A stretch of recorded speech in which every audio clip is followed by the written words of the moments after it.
semangat. Betul sekali. Semangat. Apalagi tadi Pace sudah mengiring kita dengan lagu yang dibawakan oleh Frank Bruno. Itu petinju ya? Iya. Bruno, si Bruno. Iya, si Bruno. Sama dia temannya Bruno Pluto kalau iya. sama Bruno Venus. Sama Bruno Venus, betul Mas sekali. Venus juga temenan sih, saudara. Wah, kayaknya lihat, Cek. Kayaknya dia Si stres nih. saudara. Ada saudara juga sama Saturnus dia. Tuh, dia udah mulai stres. Kasian lo. Ini kamu kelihatannya kayaknya stres deh. Ya wajar, kalau perempuan itu memang kadang-kadang lebih gampang stresnya. Bener kan? Jadi memang sebetulnya kalau ditanya siapa yang lebih sering stres, wanita atau pria? Kayaknya sih wanita. Betul sekali. Banyak yang dipikirin biasanya. Iya, tahu nggak kenapa bisa begitu? Kayaknya ini ada faktor yang nggak disangka-sangka deh. Penyebabnya? Nah, ada banyak. Ngurusin ini kali, ngurusin rumah gitu-gitu. Enggak, bisa Itu juga, kan, bisa ya, juga ya. termasuk lah. Tapi ini ada juga penyebab stres yang tidak disangka-sangka. Seperti teman curhat. Kok temen curhat? Kenapa kitanya yang stres? Kan si temen curhatnya yang lagi stres. Ya, sekarang begini. Terkadang teman menelepon tengah malam sambil menangis. Oh, iya. Atau menyita waktu makan siang. Bahkan kadang-kadang mendadak datang ke rumah atau datang malam-malam untuk nginep. Nah, yang juga bisa menjadi pemicu stres adalah ketika banyak mendengarkan curhat teman tapi nggak ada kesempatan kita untuk curhat. Curhat balik ya? Iya. Jadi kita dengerin aja. Dengerin, lama-lama kita stres juga, betul. Iya juga sih, kita juga nggak bisa ngasih solusi, kita juga nggak bisa curhat juga sama dia. Iya. Jadi stres dong. Stres. Stres itu jadinya. Kemudian ada lagi bunyi alarm. Bunyi alarm bisa memicu stres, Pak? Bisa memicu stres. Di pagi hari nih, karena suara yang memangkakan telinga. Oh, oke. Jadi walaupun sebenarnya berfungsi untuk membangunkan kita dari tidur, tapi sebenarnya juga itu bisa membuat kita stres. Karena bunyinya tersebut. Karena bunyinya terlalu kencang, Mendingan ya. bener ya, jangan biasain juga selalu pakai alarm. Atur jam biologis. Jam biologis biar aja. nggak stres. Nah. Mungkin punya hewan peliharaan katanya bisa bikin stres juga. Iya, Gimana hewan sih peliharaan maksudnya? juga begitu sama. Walaupun kadang-kadang kelihatannya dia sangat menghibur ya. Yang menghibur lucu kita, gitu yang kan, lucu datang segala pas- macam. Ternyata juga bisa membuat kita stres. Kalau pulang Seperti, kerja capek gitu misalnya misalnya. hewannya tiba-tiba sakit. Yang biasanya bunyi guk, guk, ini jadi guk. Guk. Nah, kita kan kesian. Ya, ini kenapa nih anjing ini kan begitu. Jadi harus ngurusin segala macam Iya, sampai gitu kan akhirnya ya. betul ngurusin Aduh, segala mana macam. hewan peliharaan saya gajah lagi di rumah tuh. Kemarin juga lagi pilek. Wah, saya basah. Hasim, Bersihin dia, bersihinnya. dia bersihin. Repot Pak, stres ya jadinya. Iya, makanya melihara gajah, melihara buaya dong. Belang-belang Pak gajahnya saya. Iya, garis hitam putih. Zebra itu mah kuda zebra. Gajah Pak. Kok bisa belang-belang? Pakai syal. Lu kabur gajahnya. Oh itu. Lu gak gitu ah. Wah, Oke, goceng. Lu kalau di ini talk show udah denda goceng lo. tuh, goceng. Masa asisten sendiri dibilang kan nggak gajah. kelihatan di TV. Nggak ketahuan. Kamar tidur nih juga nih. Kamar tidur tempat yang paling dirindukan setelah beraktivitas. Buat Tapi senyaman mungkin apa ya. jadinya kalau pulang-pulang melihat kamar kita berantakan, kotor, penuh noda, berbau. Pasti males banget kan? Bikin emosi dan bikin stres. Bikin memicu emosi di kita Iya. dan kita bisa jadi stres. Stres. Kita bertanya-tanya dalam KU dan sanubari, kenapa ini tempat ini berantakan dan kotor? Apakah sesungguhnya yang terjadi dalam lingkungan kamar kita? Kita terbelalak ketika melihat keadaan Nah, kotor. betul sekali. Gitu kan? Aku sampai terpengarah. Terperangah. Terperangah. Seperti itu. Tapi ternyata negara juga punya tingkat stres yang cukup tinggi. Negara kan bukan manusia, tapi kan diurutkan. Negara mana sih yang paling stres? Indonesia mungkin. Termasuk gak sih? Coba kita lihat dulu. Berbagai permasalahan dan tekanan hidup bisa dengan mudah mengakibatkan stres bagi seseorang. Ketika permasalahan itu dialami oleh banyak orang, maka akan mengakibatkan dampak besar bagi suatu negara. Berikut adalah beberapa negara dengan tingkat stres tertinggi menurut situs The Riches. Nigeria berada di urutan pertama dalam daftar negara paling stres di dunia. Republik ini memiliki populasi terbesar dari semua negara-negara Afrika.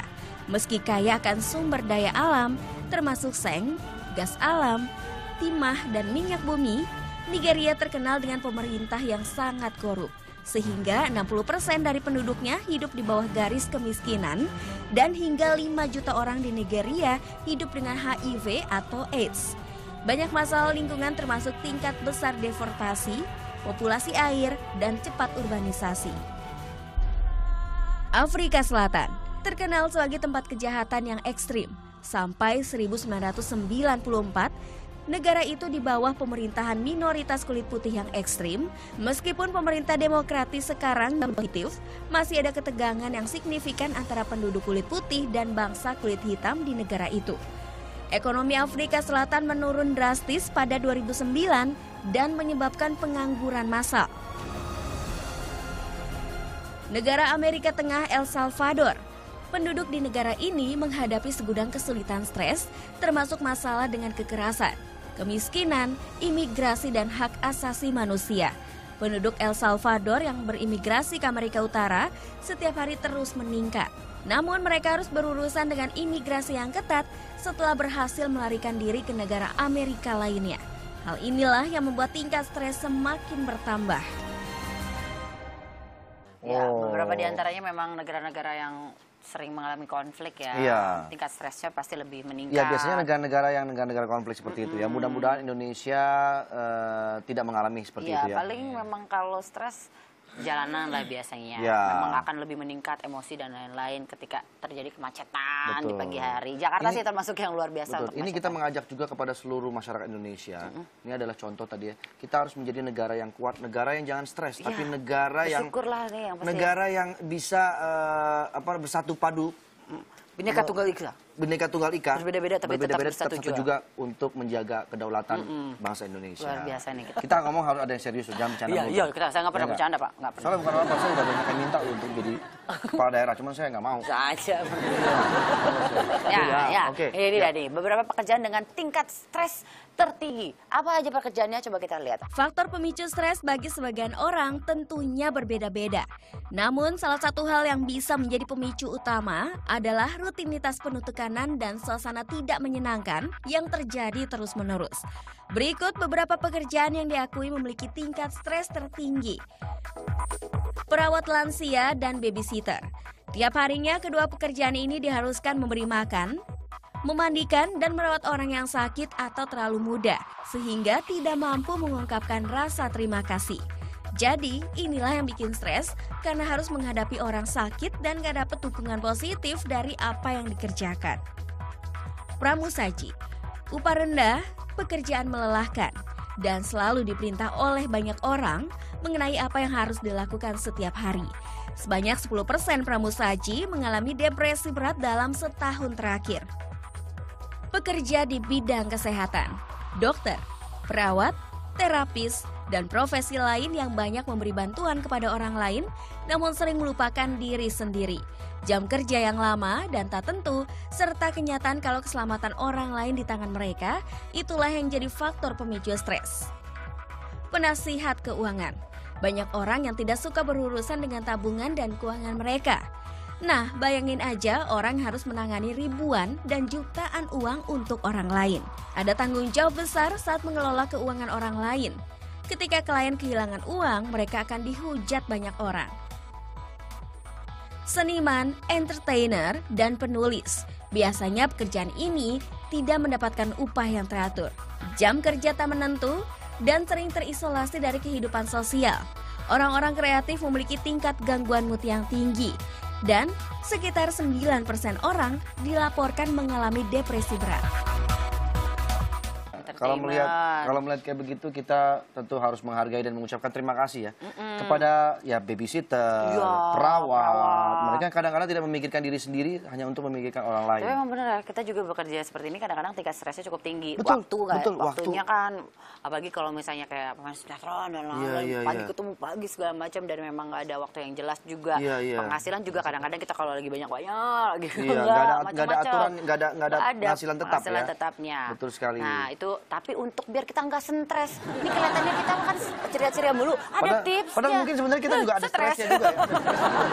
Iya, tapi demi menghibur masyarakat semua nggak apa-apa. Tenang aja. Kita berusaha untuk tetap tampil memukau. Mereka mungkin bertanya-tanya dalam sanubari. Stres, coba dinikmatin ini. Wah, tumben banget, baik banget, ada ayam goreng segala macam. Ayam goreng, coklat, waduh. Ini enak banget ini. Tuh, ayam, pare. Apa macam sih? Apa nih? Coklat. Coklat. Makan minum gimana? Orang lagi syuting kok malah makan minum sih? Gak apa-apa Bang Andre, daripada stres nikmatin aja dulu. memang pas banget Pak Cek ngasih kita susu steril. Banyak manfaatnya juga kan soal susu. Iya, betul. Banget. Jadi susu steril ini adalah salah satu jenis protein yang terdapat dalam susu steril bisa menurunkan kadar hormon pemicu rasa stres. Selain itu juga dapat menurunkan tekanan darah dan menjadikan tubuh rileks. Tadi abis minum susu steril gue rileks. Kemudian ini sayuran hijau. Sayuran hijau. Ini juga ya. mendorong produksi zat kimia di otak yang memunculkan rasa gembira dan membuat lebih tenang. Nah, Ada juga dada, Pak. dada siapa? Ayam. Ayam. Dada ayam mengandung zat kimia yang mengatur rasa lapar dan perasaan bahagia serta rasa yang nyaman.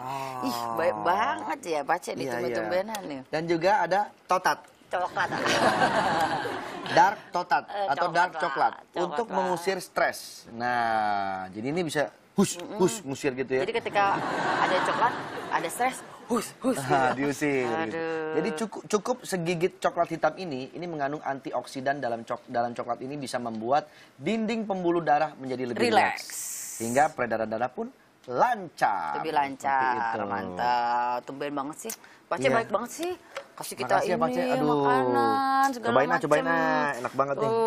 Tumben dia, biasanya nggak pernah kayak gini nih. Bilnya, ya kan? Bil? Oh iya.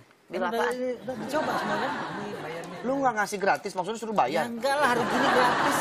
Belok di tukungan aja bayar, masa Kagak mau makan gini bayar. gratis. Main diambil lagi.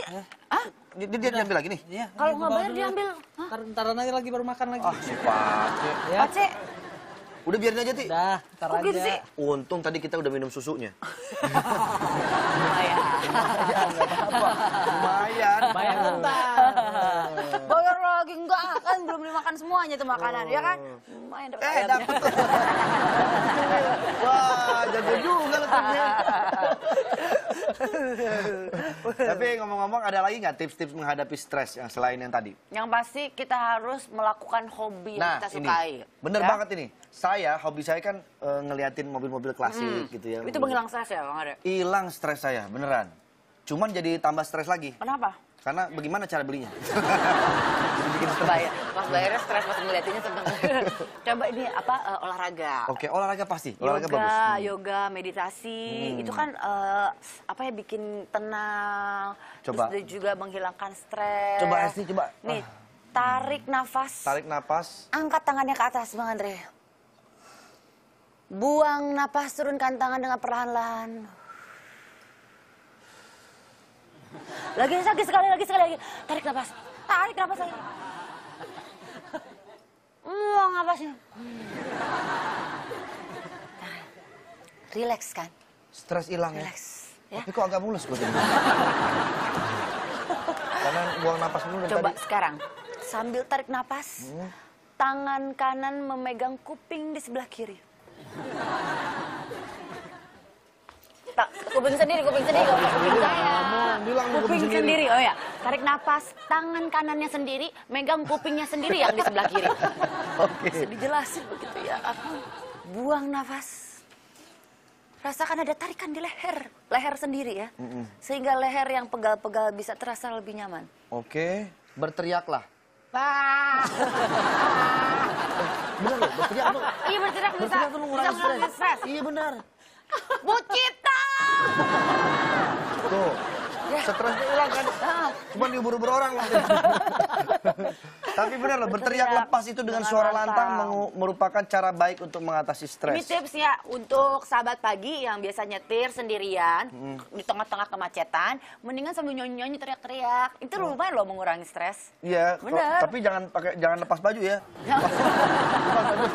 Cuma orang stres namanya kayak begitu.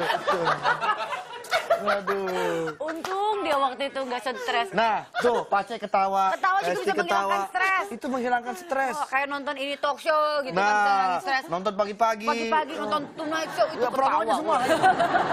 Gitu. Karena menurut beberapa penelitian, tertawa 5 hingga 10 menit itu dapat menyembuhkan orang yang mengalami stres berat. Betul. Meningkatkan sistem imun pada tubuh, dapat menurunkan tekanan darah yang tinggi serta mampu mencegah penyakit jantung. Ada banyak banget jenis-jenis ketawa. Mulai Ketawa malu-malu. Tertawa lepas.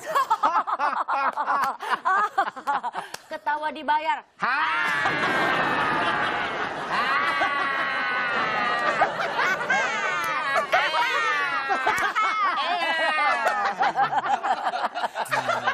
Udah, kita sudah mulai tidak stres, nanti kita balik lagi hanya di pagi-pagi Semangat!